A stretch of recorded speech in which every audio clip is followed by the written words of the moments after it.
Swastrikasi Lembong, alumnus Harvard dan mantan Menteri Perdagangan. 2015-2016 didakwa menerbitkan izin impor gula kristal mentah GKM kepada 10 perusahaan swasta tanpa melalui rapat koordinasi serta tanpa rekomendasi dari Kementerian Perindustrian, melanggar Permendak Nomor 1172015 dan Undang-Undang Perdagangan serta Undang-Undang Pangan. Jaksa menilai perbuatan itu menyebabkan kerugian negara sebesar 578,1 miliar rupiah dan keuntungan swasta mencapai 515 miliar rupiah. Dalam konteks hukum pidana, Tom didakwa berdasarkan pasal 2 atau pasal 3 Undang-Undang Tipikor Junto pasal 18 serta pasal 55 ayat 1 ke 1 KUHP dengan tuduhan melakukan perbuatan melawan hukum bersama sejumlah pihak swasta dan PT PPI. Jaksa memprediksi bahwa pelanggaran administratif atas peraturan impor berubah menjadi tindak pidana karena terjadi aliran keuntungan bagi pihak lain. Tom membantah semua tuduhan bahwa ia terlibat suap atau gratifikasi.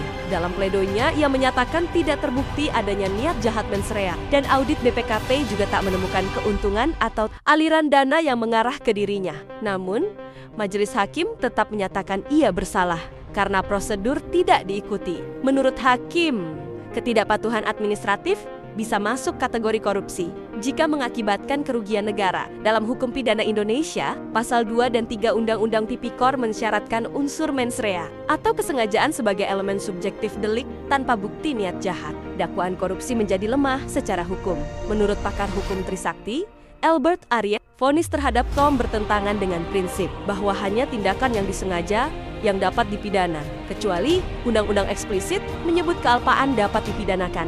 Profesor Abdul Fishkar Hajar dari Trisakti juga berpendapat bahwa kebijakan publik semata tidak bisa dikriminalkan jika tidak ada unsur korupsi dan tidak ada bukti niat mengambil keuntungan pribadi. Selain itu, pendekatan semata netral formalistik terhadap regulasi bisa memunculkan preseden berbahaya. Pejabat cenderung enggan mengambil kebijakan saat situasi darurat karena takut dipidana administratif di kemudian hari. Akademisi dari FHUI menambahkan bahwa perkembangan peraturan dari Permendak sebelumnya yang tidak mewajibkan rekomendasi sampai 2015 turut menjadi masalah interpretasi hukum.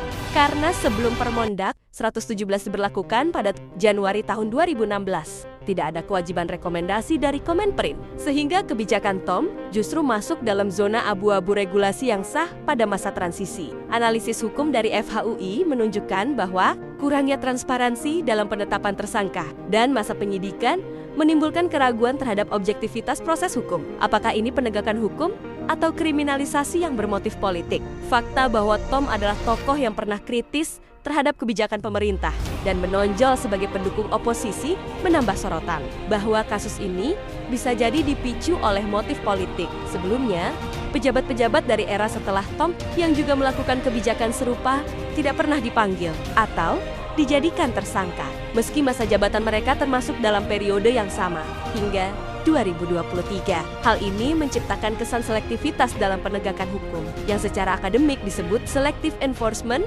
atau bahkan strategi lover. Kekhawatiran ini juga dibenarkan oleh para investor asing. Banyak pihak menyoroti bahwa penanganan kasus ini dapat berdampak negatif pada sentimen investasi karena menunjukkan bahwa pejabat yang berani mengambil kebijakan bisa dihukum meski tidak ada bukti korupsi finansial pribadi. Menurut Albert Aries dari Universitas Trisakti, presiden hukum seperti ini menjadi ancaman serius terhadap kreativitas dan keberanian pejabat publik dalam mengambil kebijakan di situasi krisis. Jika tindakan administratif birokrasi yang tidak disengaja bisa dihukum, maka efek jera dominan akan menyebabkan policy paralysis di birokrasi nasional. Dalam perspektif akademis, perbedaan antara pendekatan legal positivisme yang fokus pada formalitas regulasi dan pendekatan purposif yang mempertimbangkan konteks, niat, dan tujuan kebijakan menjadi sangat relevan dalam kasus ini. Hukum positif terlalu kaku jika tidak disertai akal sehat dan pertimbangan konteks kebijakan publik. Ini juga menjadi panggilan bagi lembaga pendidikan hukum dan think tank untuk mengembangkan kerangka hukum pidana yang bisa mengakomodasi kebijakan darurat dan keputusan pejabat dalam situasi yang memang memerlukan respons cepat. Tanpa itu, akan terjadi distorsi antara tujuan hukum keadilan substantif dan aplikasi regulasi yang seringkali bersifat teknokratik. Kasus Tom Lembong menghadirkan dilema penting. Apakah hukum hanya alat untuk mengadili secara kaku, atau ia juga sarana untuk menjunjung akal sehat, konteks kebijakan, serta integritas publik? Jika hanya formalitas yang dinilai, maka demokrasi hukum akan kehilangan ruhnya, dan birokrasi akan menjadi takut untuk bertindak demi kepentingan rakyat. Dalam demokrasi yang matang, penegakan hukum harus transparan dan proporsional. Ketika tidak ada bukti suap, tidak ada keuntungan pribadi, dan tidak ditemukan unsur mens rea, masihkah tepat menjerat pejabat dengan tuntutan berat? Pertanyaan ini menjadi ujian bagi lembaga peradilan,